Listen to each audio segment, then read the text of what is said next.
Продолжуваме на тема спорт. Во студиото е Димитар Лабудовиќ, тренерот на Лина Ѓорчевска и селектор на репрезентацијата. Зборуваме за богатата тениска сезона на нашите представници. Прво, добро утро. Добро утро и благодарам на поканата. Лина требаше да биде тука. Имаме во кадар во позадината во мониторот од инсертите од претходните турнири. Почувствувала некаква болка. Се надеваме дека не е ништо сериозно. Во моментов и на лекарски прегледи. Зашто станува збор? Да, еве во нејзино име јас морам да се извинам. Вчера на последниот тренинг осети некоја ситна болка за тегање во пределот на стомачниот мускул, нека повреда која што имаше во текот на минатата сезона. Не сакавме да ризикуваме, вчерашниот тренинг беше на кратко прекинат и денеска Савајле мораше да отиде на преглед. Се надевам дека не е ништо страшно и дека уште денеска ќе може да тренира, но со малку помал интензитет. Се надеваме дека не е ништо страшно и очекуваме во првата прилика, веќе по завршувањето на турнирот во Скопје, за кој ќе зборуваме денеска, да ни биде гостинка во оваа иста емисија, во емисијата Македонија наутро. Насловот на разговорот е богата сезона на нашите представници, 70 години тенис во Македонија се одбележуваат оваа година. Полни раце работа има Тениската федерација. Да, една убава година за нас, за тенисот во Македонија. 70 години е една сериозна бројка, дека во нашата држава се игра веќе тенис.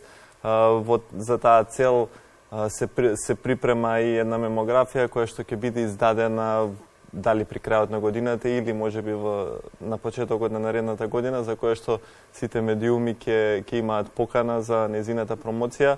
Огромен број на турнири оваа година. Почнавме со машките турнири, ATP Challenger за прв пат во Македонија после 23-4 години се играше. Потоа имаше уште еден турнир за мажи со награден фонд од $25,000. Потоа беше онај еден одличен успех кој што се надам и ќе разговараме, тоа е успехот на Билли Джин Кинг тимот, односно на женската сениорска репрезентација, и завршува со турнирот за жени, професионален турнир за жени со награден фонд од $40,000, кој што започнува на 11 септември. Тениско лето 2023, женски ITF турнир во Скопје, $40,000 награден фонд, сериозна бројка, сериозен турнир. Колку надпреварувачите кои што ќе дојдат тука се сериозни? Навистина сериозен и јак турнир. Вчера излезе листата на учесници. Лина е пети носител на турнирот. Имаме 3 играча во топ 200. Останатите играчи се во топ 300 и последниот играч кој што е дел од главниот турнир е 440 на ВТА ранг листата. 48 играчи имаме во главниот жреб, 32 играчи се во квалификациите. Квалификациите започнуваат во недела на 10 септември, главниот турнир почнува во понеделник, одма на 11. Се игра на ТК Југ? Се игра на терените на тенискиот клуб Југ во градскиот парк во Скопје. Во квалификациите, како заедно со спортскиот директор на Федерацијата Шевченко, одлучивме 5 наши јуниори да ги добијат оние валдкарти или специјални покани за настап на турнирот. Во главниот турнир исто ќе имаме наши представници, така да ќе биде еден убав турнир и едно убаво искуство за помладите, а секако за Лина за еден добар резултат и за подобрување на низиниот ВТА ранкинг. Колку нашите надпреварувачи се подготвени, ќе им биде ветер в грб тоа што ќе играат на домашен терен, сигурно?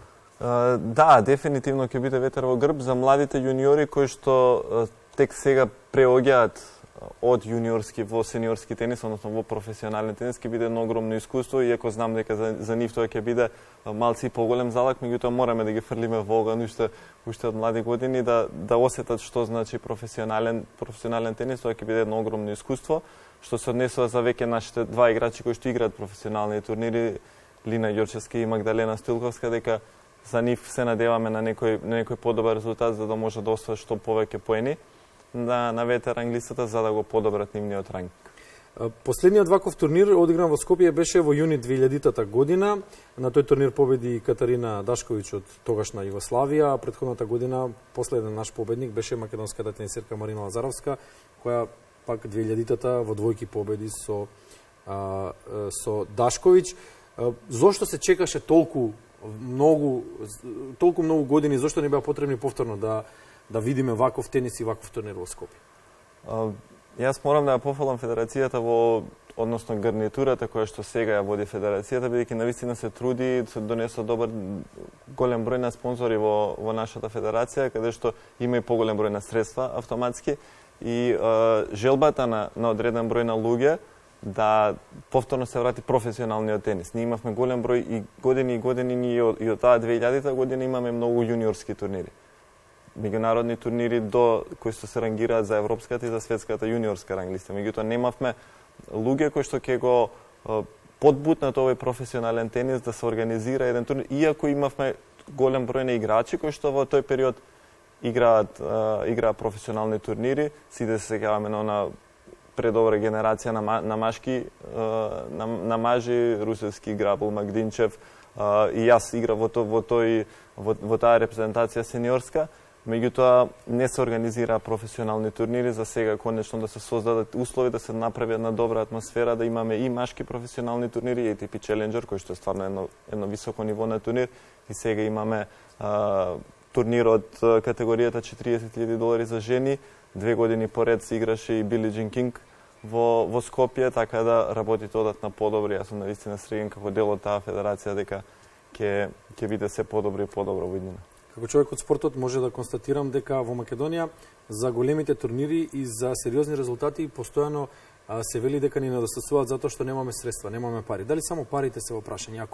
Ако се насочат онаму каде што треба и ако се потрошат така како што треба, има многу сериозни општествено одговорни компании кои што сакаат да инвестираат во спортот, кои што низ годините покажале и во фудбалот, и во кошарката, и во ракометот, па и во тенисот, и во шахот, и во куглањето, секаде инвестираат луѓето ако видат дека проектите се добри. Дали само средствата се проблем? Дали само парите во тенисот се проблем? Генерално секогаш недостасуваат пари. Тенисот е спорт кој што е екстремно скап.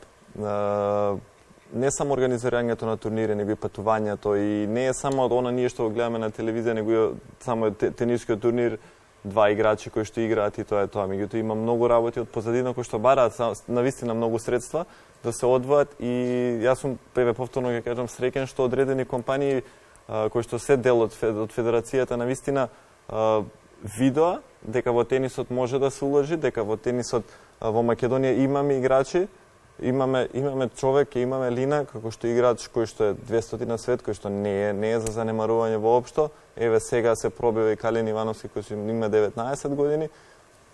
И на тој начин само ќе направиме добри резултати и можеме да извадиме добри играчи, бидејќи имаме држави во соседството, во најблиското соседство кои што организираат по 10 по 15 вакви турнири слични годишно.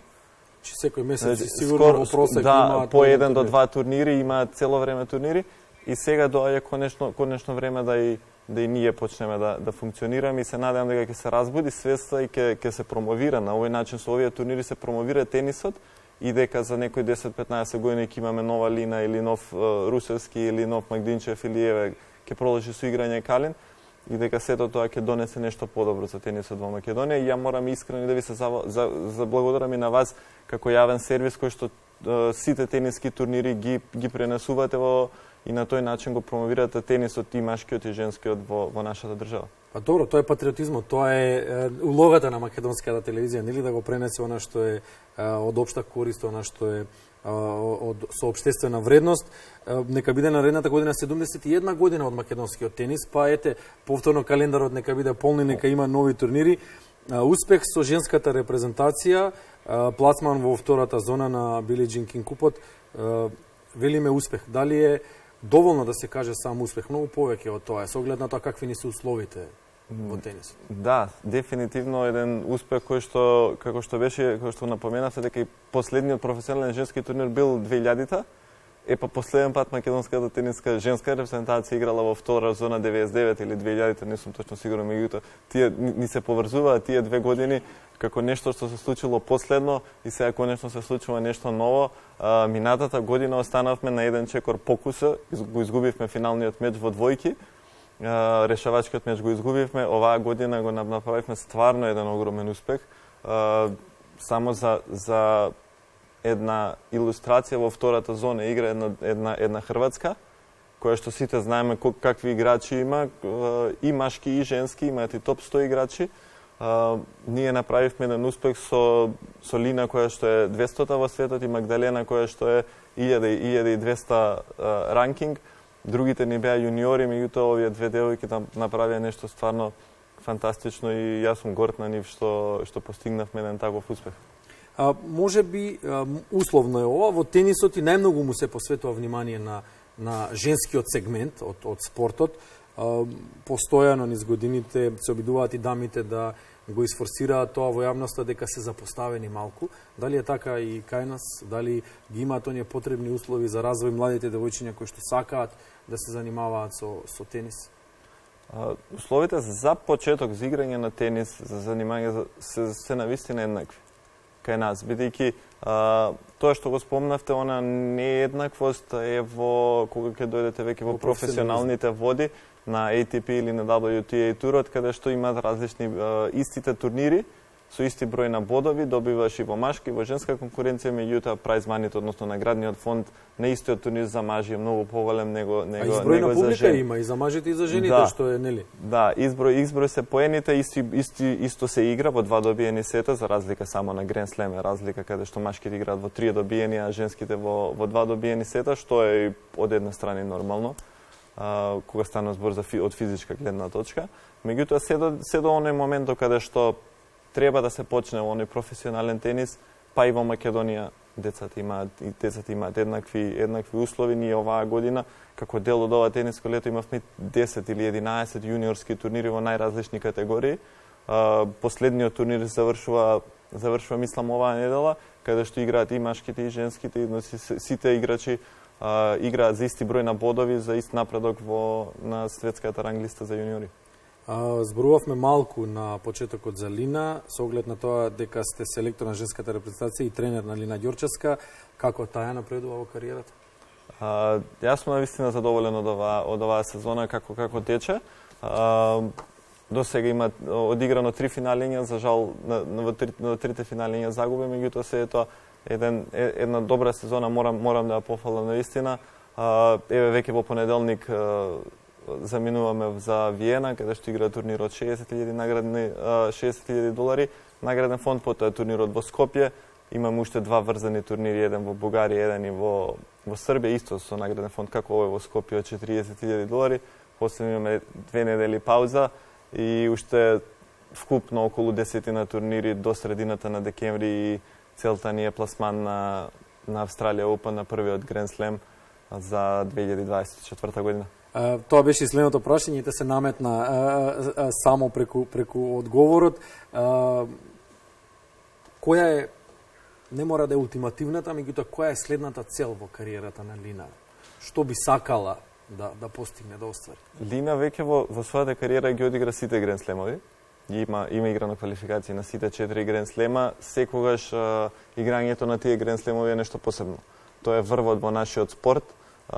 Некои викаат голем број на спортови, олимпијадата е врвот, меѓутоа во тенисот е дефинитивно Grand Slam турнирите. Во фудбалот е светското првенство. Да, во фудбал е светско и во секој различен спорт е различно.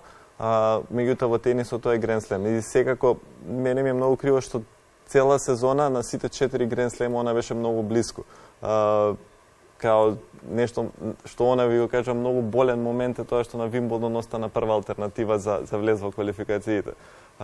Така да тоа е целта за наредната сезона, да почнеме од Австралија, па здравје Боже, доколку ја послужи здравјето, доколку немаме проблеми да ги одигра сите 4 Grand Slam турнири. Колкава е таа маргина, таа линија, таа граница да се биде дел од редовната програма, ќе кажеме, на големите турнири? Па она е многу блиско, еве веќе година и пол како е меѓу 230-тото и 250-тото место на ВТА, а под 230-тото место сте секако дел од Grand Slam турнирите, односно од квалификациите на тие Grand Slam турнири.